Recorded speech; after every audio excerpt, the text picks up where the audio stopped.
Hey everyone, welcome to my studio. This week in the studio, I am going to put a second coat of thin set on the edges of this substrate that I have been prepping for a little while. And it is going to be a smalty piece that is a vertical format of my garden. And over here, I'm about to start a commission piece. They have requested something very similar to Spring Fever, only on a smaller scale. So I have this glass that I fused, these big pieces that I used in that project, and this was what was left over. So I think I'm going to have plenty of glass. This is a bit of sparkle in there, that adventurine green, and the speckled pink and yellow. They've requested more yellow. So I'm gonna go through my frit balls and see if I have enough yellow in here.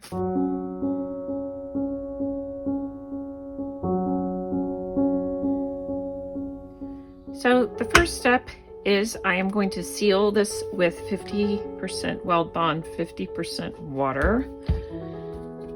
This is birch plywood. I had a piece of MDF before, but I switched it out. I went with birch.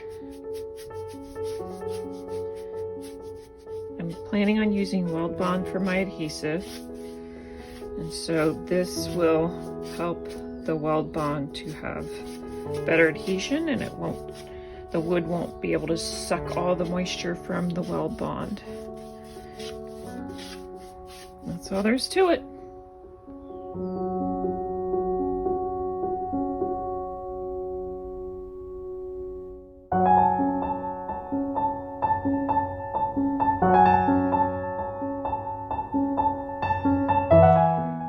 Here's my setup, where I look at my reference photo, the original glass, and then I select some other colors to go in it, because it is not all of the speckled glass that I made. There's a lot of regular stained glass in there.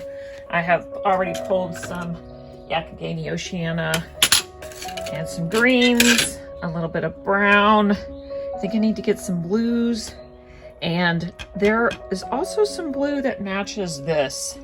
Maybe some blue greens. Here's a stash of scrap glass, and I think that this is the blue green I'm looking for right here. Let me see if there's anything else in here that might work.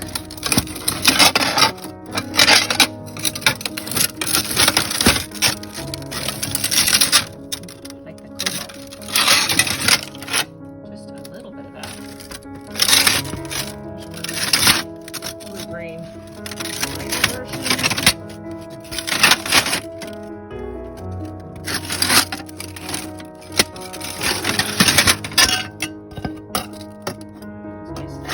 Very quickly been laying out some color, and I really like the direction that it's going, so I'm going to just start gluing it down.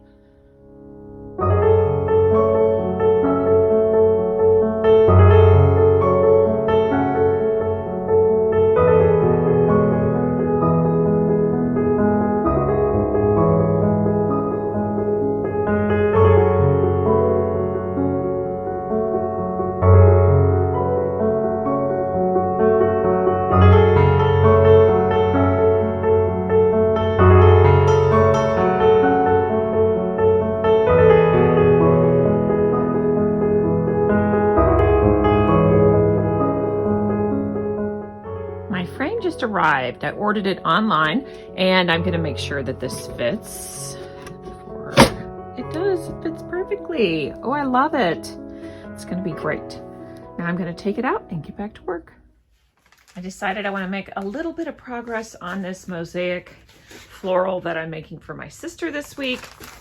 I see that I have some lilies left that are orange.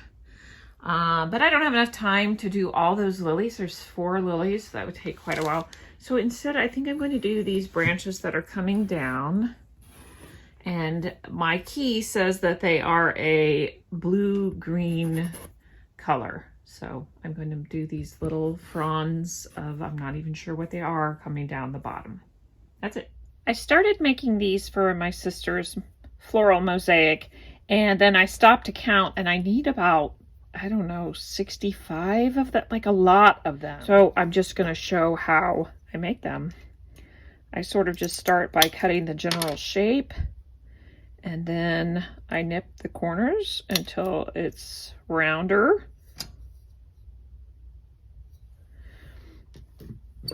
And I make a number of them because, you know, assembly line style.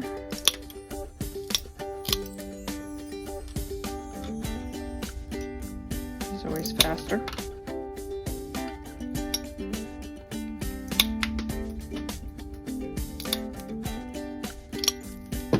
For the next step, I just bring it over here to my grinder. Don't judge, I know it's dirty. This is my face shield. Put it on, I've already added water. And then if they are a little choppy on the ends, I just grind them down until they're a little bit smooth. And it's really not so bad if I have a big batch of them so that I'm not spending all day going back and forth. That's it.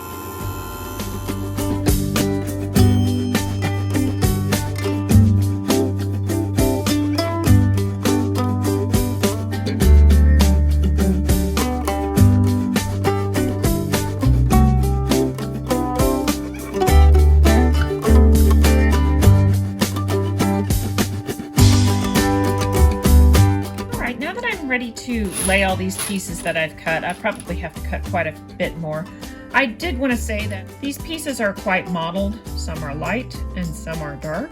And so I am planning on strategically placing the darker ones sort of up here where they might be in more shadow, and also on this side of the vase as opposed to this side, because the light is coming from this way. So these will be in the light and these might be more in the dark. But I'm going to mix them up a little bit as well.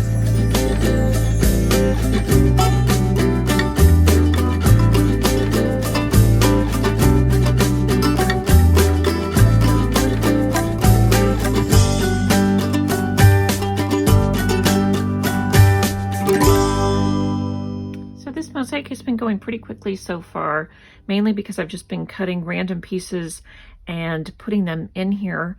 I have made some rules for myself. One is none of the pieces can have right angles. The second one is I'm following the general swirl that I had drawn on here. But now I've gotten to the point where I want to add more tension to it. And the way that I will do that is I will put some pieces in here that are not going along with the flow, but they are going perpendicular to the flow. And then after that, I will be cutting pieces to fit in the gaps, which will take much longer than this first part.